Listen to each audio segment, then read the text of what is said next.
Captain Syrup, the first major female villain in the Super Mario franchise, which makes her one of the most underutilized characters in Mario's world. Sure, Wendy O. Koopa technically came first, and there was also Birdo before that, but Syrup was an actual boss, running her own gang and going toe-to-toe with Wario. A notorious pirate and leader of the Black Sugar Gang, she debuted as the main antagonist and rival to Wario, with her first appearance in Wario Land's Super Mario Land 3 in 1994. Can you believe this character has only appeared in 3 Wario titles? I can't believe this! A leader to a menacing gang, the brains behind the operation, and arguably the most competent villain in the Mario universe. Seriously, up to now, she's the only one who actually wins in the end. So take a walk with me. In this Lore Lord, or is this Origin Oracle, I can't tell anymore. In this Mentalk segment, let's take a deeper dive into the lore of this mysterious pirate queen and see what treasure we can dig up about Captain Syrup. Also, shout out to Mecha Missionary for the idea. I got you. Y'all can't say I don't take requests. For context, we have to head back to 1992.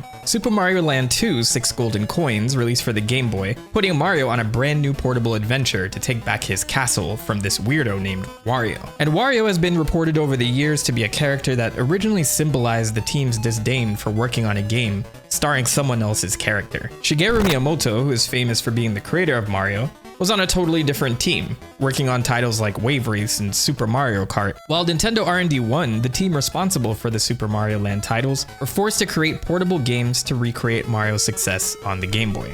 So that partially explains his design. But in this game, Mario needs to obtain 6 golden coins that serve as the keys to getting back to his castle, and once he's there, he ousts Wario once and for all. The game received critical acclaim and sold 11 million copies worldwide, making it the 5th best-selling Game Boy game of all time. And I can vouch for it, as it's one of my favorite Game Boy titles as well.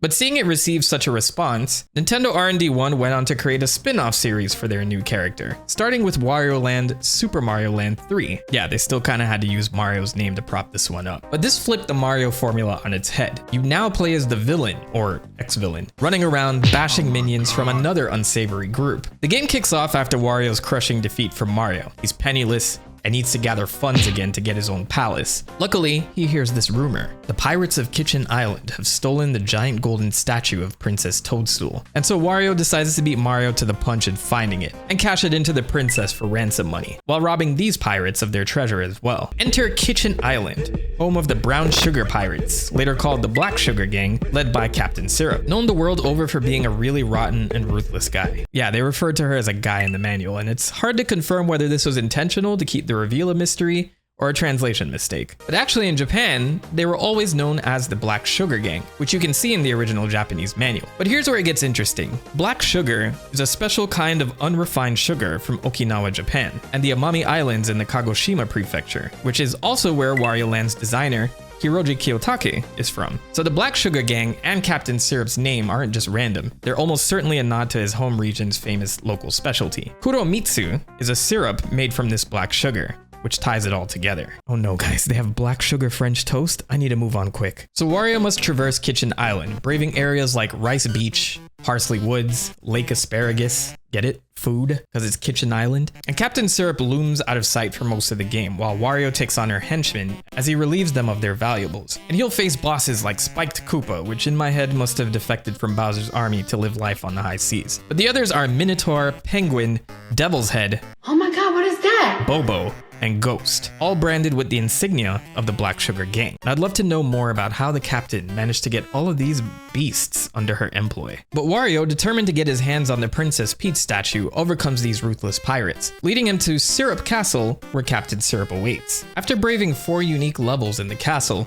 Wario makes it directly to her bedroom, where she's revealed to be a 10. But my boy Wario is unfazed. But now that she's cornered, Syrup summons a genie from a magic lamp she has in her possession to try and stop Wario while sitting on this genie's shoulders, but our lovable anti-hero is still victorious. And with no other option, an angry Syrup flees, but not before throwing a big-ass bomb at Wario, destroying her whole castle along with it. Wario, of course, survives, and in the castle's wake is the Peach statue, ready for the taking.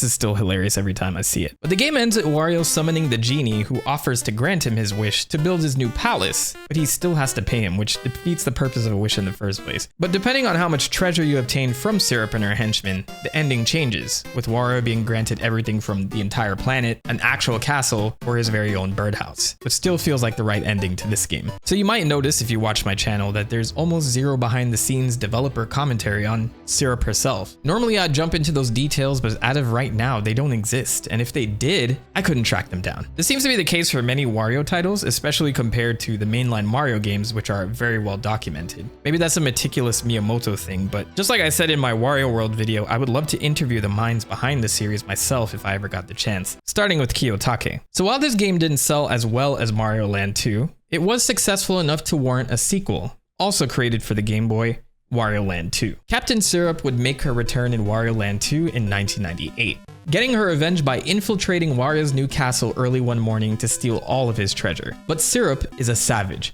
She robs him blind, leaving his giant tap running to flood his castle, and sets off his alarm clock to rub salt in the wound. Can you imagine if a burglar entered your house at 6 a.m., took all of your shit, turned on every faucet in the house, and not only set off your loud-ass alarm clock, but tossed it somewhere in the house where you'd have to find it to turn it off first? So it's a rough morning for Wario, but in honesty, it's kind of deserved. So the whole start of this game is Wario fixing the mess in his own castle, not to mention this big-ass snake that Syrup left in his cellar, I think. So of course this begins Wario's adventure to pursue her and her minions. Even though they reveal her as the antagonist in the manual, the cutscenes in the game hide the identity of the thieves, until a cutscene leading to Chapter 3, the Maze Woods, where we see Syrup getting away in a hot air balloon while Wario is in hot pursuit. And so the chase continues through the remaining chapters, with Wario tracking down Captain Syrup to her new castle, also named Castle Syrup, and corners her once again, but this time, she's ready. In her little pirate hovering machine, she tries to burn Wario while throwing her minions at him. But once defeated, the new Castle Syrup is also destroyed. And victorious, Wario takes his treasure back home, while Syrup blasts off again. The twist at Wario Land 2 is that they actually implemented a branching storyline. There are several secrets within the levels of this game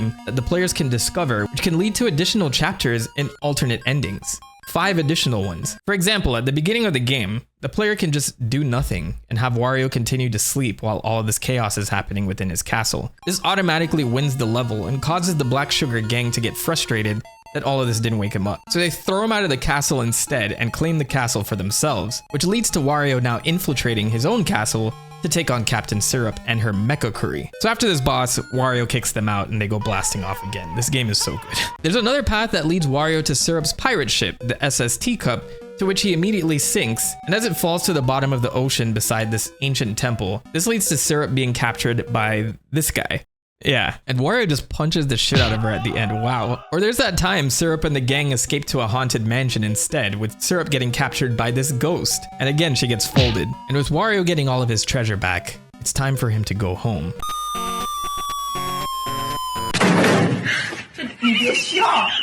Oh, it was all a nightmare. But you guys get the point by now. This game doubled down on Captain Syrup being Wario's rival, and framed her as an equal notorious treasure hunter like him. So surely she was in the sequel, right? Wario Land 3? Yeah, boy. We wouldn't see her again for another 10 years. Yeah, the Pauline treatment. Wait, they kind of look alike. Do you think this is what she's been doing this whole time since her breakup with Mario? An alter ego? Or is Captain Syrup Wa Pauline? If there's a Wario, Waluigi, and a deleted Wa Peach, then... Damn, this nigga spit. Shut up! No, we isn't! Okay, let's move along. Before I get to her final appearance, it's worth noting that Captain Syrup was featured within various Mario manga in the past, helping to flesh out her character a bit. Like the Wario Land adaptation in the Super Mario Kodansha manga, where she serves as the main antagonist. The story loosely follows the Wario Land plot, but this time Syrup and her pirate crew steal giant golden statues of Mario and Luigi instead. So Mario, Luigi, and Peach team up with Wario and chase Syrup all the way back to Kitchen Island. And this story is just crazy. Mario and the gang meet this friendly wandering goon character who joins them on the adventure, right? Meanwhile, Syrup wants to melt down their statues to make one golden one of herself, while also sicking the genie on the heroes. They beat him like in the game, but the castle still self-destructs, and this falling debris kills their goon friend. Like he's actually dead. It continues after that. There's this wild after story where Syrup meets the gang again and thinks Mario is hiding a magic lamp in his pants and starts rubbing this bulge to try and summon the genie. So this confirms that Mario is packing, just saying. Syrup also pops up in the long-running Super Mario Kun manga in a similar Wario Land arc, this time stealing the princess's golden statue like in the game, to which Mario, Yoshi, and Wario have to get it back. Seeing all these versions of Mario and Wario working together just seems like the perfect idea for a game. We can have a Mario and Wario team up. With DK Bonanza clearly showing that they could do a Wario style type of gameplay this way, they have the formula. Nintendo, just do it. But back to Captain Syrup's 10-year hiatus. Why did Nintendo leave Captain Syrup out of Wario Land 3 and 4? Was it a shift in the tone of the series? It does seem like Wario becomes more of an explorer than an all-out thief in these games, but in Wario Land 3, there's this boss called Shoot, who seems to be related to a member of the Black Sugar Gang named Dunk from Wario Land 2. Shoot here seems to have their insignia on his chest, but upon closer inspection, it's just a skull. So with Wario Land 3 and 4 coming out with no appearance for Captain Syrup,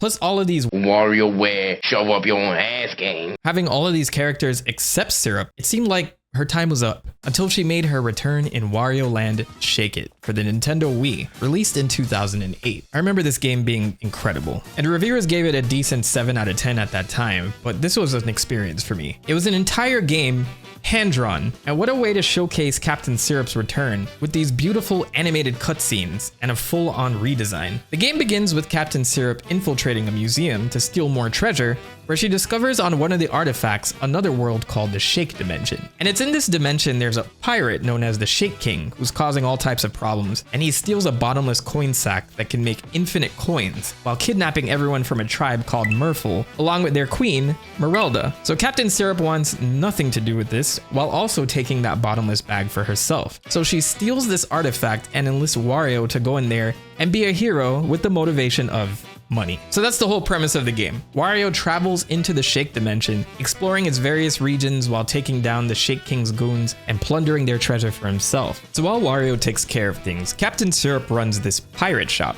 selling maps and other goods to Wario for a price, while calling him handsome, of course. The decision to bring Syrup back wasn't a complicated one, with the producer of the game, Takahiro Harada, stating in an interview, quote, "It started with Wario Land, Super Mario Land 3 for the Game Boy. The character controlling the final boss was Captain Syrup, but ever since then, she's been mostly overlooked. We thought it was about time she made another appearance.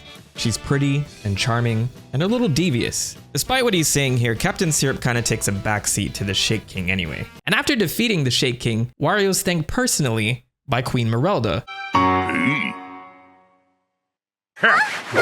Oh yeah. And for a while, he's happy. Shake this bag and he can muster up as much gold as he wants. But my girl Captain Syrup had a plan, and takes this priceless treasure from right underneath Wario's nose. And not just the sack itself, she takes all the money that he shook out of it initially, which is probably why he decided to go double down on making a gaming company instead, or that's what I'd like to think at least. So after this moment, Captain Syrup would never be seen again. And if it's any consolation, she's mentioned briefly by Gulliver in Animal Crossing New Horizons, with him telling the player, "Why, you're even sweeter than the famous Captain Syrup." But without her double-crossing, I hope. So I guess with a bag filled with infinite money, what else is left for her to do besides lay low somewhere in the Animal Crossing world? But that means she is one of the only villains in the Mario universe to succeed and win. Still, she seems to have a cult following, and I would love to see her appear in a future Wario game if Nintendo ever decides to have a Wario game that isn't WarioWare. So in a world full of one-note villains, Syrup is the rare case of this female mastermind who wins, loses, comes back for revenge, and still managed to get away with all the gold. She's proof Nintendo can write a cunning and beautiful recurring rival, an amazing and an orthodox foil to a gross but charming anti-hero. And it's crazy to me that we haven't seen more of her.